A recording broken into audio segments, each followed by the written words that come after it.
ఖమ్మం పట్టణ పరిసర ప్రాంత ప్రజలకు గొప్ప శుభవార్త.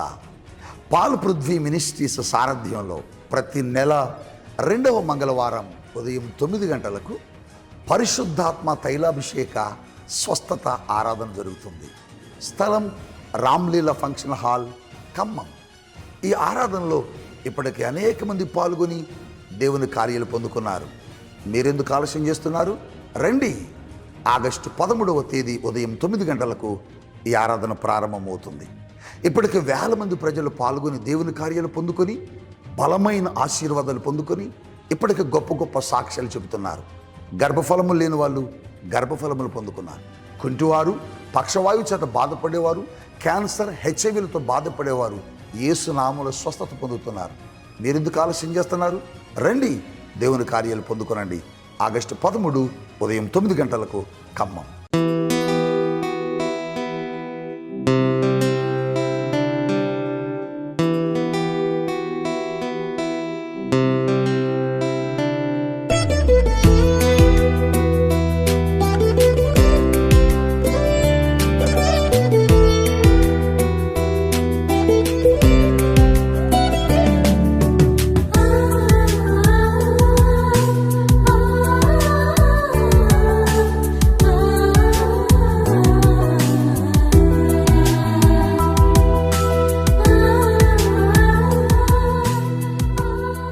యేసుతో ప్రతిదినం అనే ఆధ్యాత్మిక కార్యక్రమానికి మిమ్మల్ని ప్రేమతో ఆహ్వానిస్తూ మీ అందరికీ నా హృదయపూర్వక వందనాలు తెలియజేస్తున్నాను.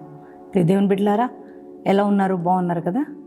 ప్రతి ఉదయం లేవగానే దేవుని యొక్క మాట వినడం మనకెంతో ఆశీర్వాదకరం కదండి.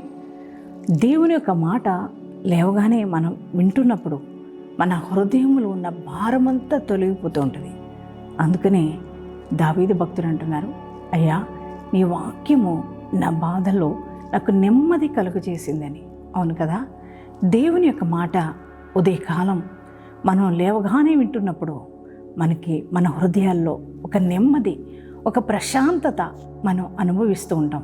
గొప్ప ధైర్యాన్ని, గొప్ప విశ్వాసాన్ని మనం పొందుకోగలుగుతూ ఉంటాం. దేవుని బిడ్డలారా, దేవుని వాగ్దానాలు ఎంతో నిశ్చయమైనవి. అవి ఆయన మాట ఎంతో స్థిరమైనది. ఆయన ఏ మాట మాట్లాడినా, ఏ వాగ్దానం మనకిచ్చినా అది ఖచ్చితంగా నెరవేర్చు దేవుడై ఉన్నాడు. దేవుని బిడ్డలారా, ప్రతి ఉదయం నీకు అందిస్తున్న ప్రతి వాగ్దానం దేవుని విశ్వసించి నువ్వు ఆయన నమ్మి ప్రార్థించినప్పుడు ఆ వాగ్దానాలు ఆయన నెరవేర్చే దేవుడై ఉన్నాడు. మరి ఈ ఉదయకాలం కూడా దేవుని యొక్క వాగ్దానం కొరకు మీరందరూ ఎదురు చూస్తున్నారని నేను నమ్ముతున్నాను. మనందరి కోసం దేవాది దేవుడు ఒక శ్రేష్టమైన వాగ్దానాన్ని పరిశుద్ధాత్మ దేవుడు మనకు అనుగ్రహించారు. ఆ వాగ్దానం ఏమిటో చదువుకుందాం. నిర్గమాకాండము 23వ అధ్యాయము 25వ వచనాన్ని చదువుకుందాం. నీ దేవుడైన యెహోవాను సేవించవలెను, అప్పుడు ఆయన నీ ఆహారమును నీ పానమును దీవించును. Praise the Lord. ఎంత శ్రేష్టమైన వాగ్దానాన్ని ప్రభు మనకిస్తున్నారు నాన్న.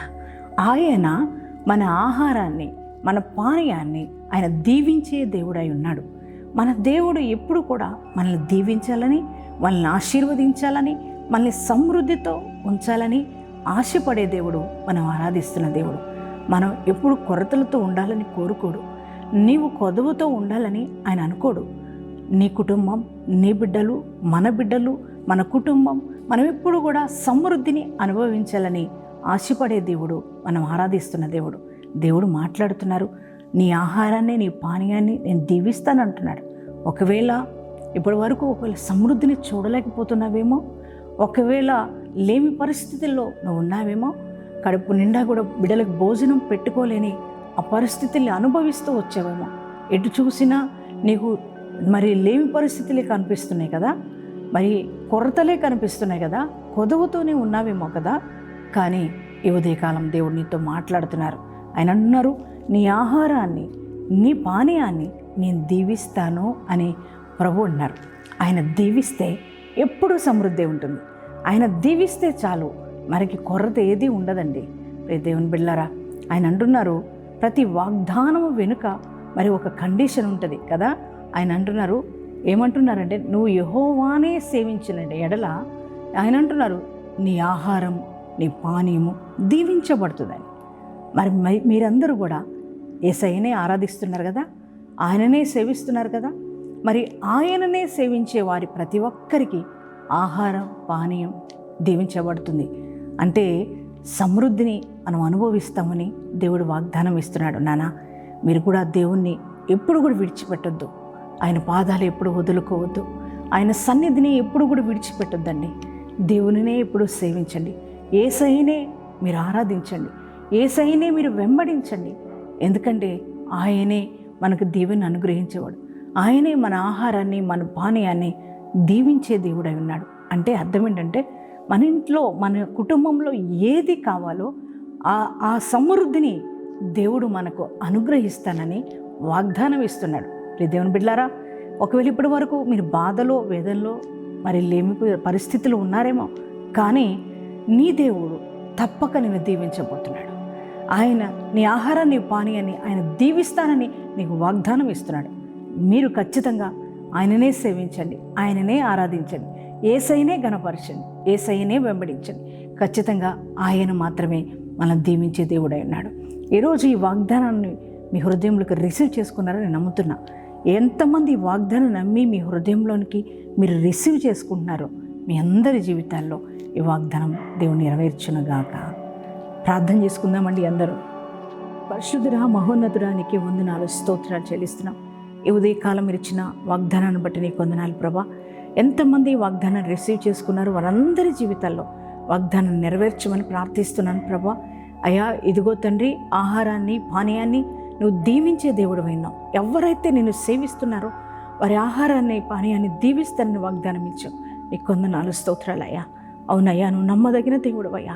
నిన్ను సేవించేవారిని, నిన్ను ఆరాధించేవారిని, గణపరిచేవారిని మీరు దీవిస్తారయ్యా, ఆశీర్వదించే దేవుడు అయ్యా. ఈరోజు నాయన ప్రభా, ఈ వాగ్దానం వింటున్న బిడ్డలు నిన్ను ఆరాధించేవారు, నిన్ను సేవించేవారుగా ఉన్నారు తండ్రి ప్రభా. యేసయ్యా, వారి యొక్క ఆహారాన్ని వారి పానీయాన్ని మీరు ఆశీర్వదించమని ప్రార్థిస్తున్నాం అయ్యా. వారి కుటుంబంలో ఏ లేమి పరిస్థితులు కొదవలో ఉండడానికి వీల్లేదయ్యా. అయ్యా, వారి ఆరోగ్యపరంగా కావచ్చు, ఆహారపరంగా కావచ్చు, అయ్యా ఆర్థిక పరంగా కావచ్చు ప్రభువా. అయ్యా, వారికి ఏదైతే అవసరమైందో ఉద్యోగ రీత్యా, వ్యాపార రీత్యా అన్ని రకాల అయా దీవెనలు వారికి అనుగ్రహించమని ప్రార్థిస్తున్నాం తండ్రి. అయా, వారి బిడ్డల జీవితాలకు అవసరమైన ప్రతి ఈవులను దయచేయమని అడుగుతున్నాను. ఎవరిన పిల్లలైతే వారి చదువుల్లో మీరు తోడుగా ఉండమని అడుగుతున్నాం ప్రభా. అయా, ఈరోజు నా తండ్రి ప్రభా, అయా మ్యారేజ్ డేస్, బర్త్డేస్ చేసుకున్న ప్రతి ఒక్కరిని కూడా ఆశీర్వదించండి. అయా, నూతనమైన ఆత్మీయ అనుభవంలోనికి వారు నడిపించండి. అయా, ఇప్పటి వరకు చూడని దీవెనలు ఈ సంవత్సరకాలం వారు చూచినట్లుగా నీ కృప దయచేయండి ప్రభా. అయ్యా, ఈ యొక్క దినమంతా నీ ప్రశస్తమైన సన్నిధి మా అందరితో ఉంచి నడిపించమని యేసు నామములో ప్రార్థిస్తున్నాం తండ్రి. ఆమెన్.